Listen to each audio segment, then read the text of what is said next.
പൂങ്കാവനത്തിലെ census ജോലികൾ അല്പം കഠിനമാണെങ്കിലും ശബരിമല ശ്രീകോവിലിൽ സ്വന്തം കൈയാൽ നമ്പറിടാൻ കഴിഞ്ഞത് പൂർവ്വജന്മ പുണ്യമായി കാണുകയാണ് Pathanamthitta Attathodu government tribal LP school അധ്യാപകനായ KM സുബീഷ്. സംസ്ഥാനത്തെ തന്നെ ഏറ്റവും വെല്ലുവിളികൾ നിറഞ്ഞ സെൻസസ് ഡ്യൂട്ടിയാവും അട്ടത്തോട് കോളനിയിലെയും ശബരിമല സന്നിധാനത്തെയും സെൻസസ് ജോലികൾ. ശബരിമല, പമ്പ, ത്രിവേണി, അട്ടത്തോട്, നിലയ്ക്കൽ ഉൾപ്പെട്ട റാന്നി പെരുന്നാട് പഞ്ചായത്തിലെ 9-ാം വാർഡിൽ സെൻസസ് എന്യൂമറേറ്ററായി നിയോഗിക്കപ്പെട്ടപ്പോൾ കോഴിക്കോട് പേരാമ്പ്ര സ്വദേശിയും 3 വർഷമായി Attathodu government tribal LP school അധ്യാപകനുമായ സുബീഷിന് ആദ്യം വലിയ ആശങ്കയാണുണ്ടായത്.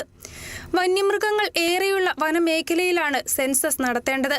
സന്നിധാനമടക്കം 1000-ലധികം കെട്ടിടങ്ങൾക്കും ആദിവാസി ഉന്നതികളടക്കം 100 കണക്കിന് കുടുംബങ്ങളും ഉൾപ്പെടുന്ന വിശാല പ്രദേശത്ത് ഒരൊറ്റ സെൻസസ് ഉദ്യോഗസ്ഥനായാണ് പ്രവർത്തനങ്ങൾ നിർവഹിക്കേണ്ടി വന്നത്. സന്നിധാനത്തിനുമപ്പുറം ഉൾവനത്തിൽ ആദിവാസികൾ നിർമ്മിക്കുന്ന താൽക്കാലിക താമസ സംവിധാനങ്ങൾക്കും ഉൾപ്പെടെ നമ്പറിട്ട് വിവരങ്ങൾ ശേഖരിക്കുന്ന ജോലി ഏറെ സാഹസം നിറഞ്ഞതും അതീവ ശ്രമകരവുമായിരുന്നുവെന്ന് സുബീഷ് പറഞ്ഞു. സന്നിധാനം കഴിഞ്ഞ് ഈ ആദിവാസി ഉന്നതികളുണ്ട്, കിലോമീറ്ററുകളും ദൂരത്താണ് അതുള്ളത്. അപ്പോൾ അവിടെ പോകുന്നതിനുള്ള പ്രശ്നം എന്ന് പറഞ്ഞാൽ നമ്മൾ ആനക്കൂട്ടത്തിന്റെ മുന്നിൽ 2 പ്രാവശ്യം പെട്ടുപോയിട്ടുണ്ട്. അപ്പോൾ വനപാലകരൊക്കെ കൂടെ ഉണ്ടായിരുന്നു. അതൊക്കെ വലിയൊരു പേടി സ്വപ്നമാണ് ഓർക്കുമ്പോൾ. കാരണം നമ്മൾ മുന്നിലാണിത്. അതുപോലെ തന്നെ നമ്മൾ ഇത്രയും ദൂരം റിസ്ക് എടുത്ത് അവിടെ എത്തിയ സമയത്ത് ചില ഉന്നതികളിലൊന്നും ആൾക്കാരുണ്ടാവില്ല. അപ്പൊ അതൊക്കെ ഭയങ്കര സങ്കടമാണ്. വീണ്ടും അവിടെ പോകേണ്ടി വന്നിട്ടുണ്ട്. ഇത്രയും റിസ്ക് ഏരിയ കാരണം ഈ വന്യമൃഗങ്ങള്, പാമ്പ്, ആന, പുലി, കടുവ എന്ന് പറഞ്ഞിട്ടേ വന്യമൃഗങ്ങൾ വിഹരിക്കുന്ന ഈ സ്ഥലത്തൂടെ പോകാന്ന് പറഞ്ഞാൽ വലിയൊരു പേടിയായിരുന്നു.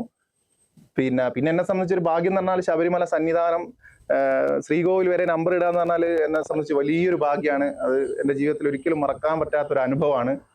പലപ്പോഴും ആനക്കൂട്ടങ്ങൾക്കും പാമ്പുകൾക്കും മുന്നിൽ അകപ്പെട്ടു പോയിട്ടുമുണ്ട്. തനിക്ക് വനപാലകരും ദേവസ്വം ബോർഡും സഹായത്തിനെത്തിയതായും അദ്ദേഹം പറഞ്ഞു. കിലോമീറ്ററുകൾ താണ്ടി ഉൾവനങ്ങളിൽ ആദിവാസി വിഭാഗക്കാർ താമസിക്കുന്ന കുടിലുകളിൽ ഒരാളെ തിരക്കി മാത്രം പലതവണ പോകേണ്ടി വന്ന അനുഭവവും സുബീഷിനുണ്ട്. എന്നാൽ ശബരിമല ശ്രീകോവിലിൽ സ്വന്തം കൈകൊണ്ട് നമ്പർ രേഖപ്പെടുത്താൻ അവസരം ലഭിച്ചത് ജന്മപുണ്യമായി കരുതുന്നു തികഞ്ഞ അയ്യപ്പ ഭക്തനായ സുബീഷ്. Kerala vision news, Pathanamthitta.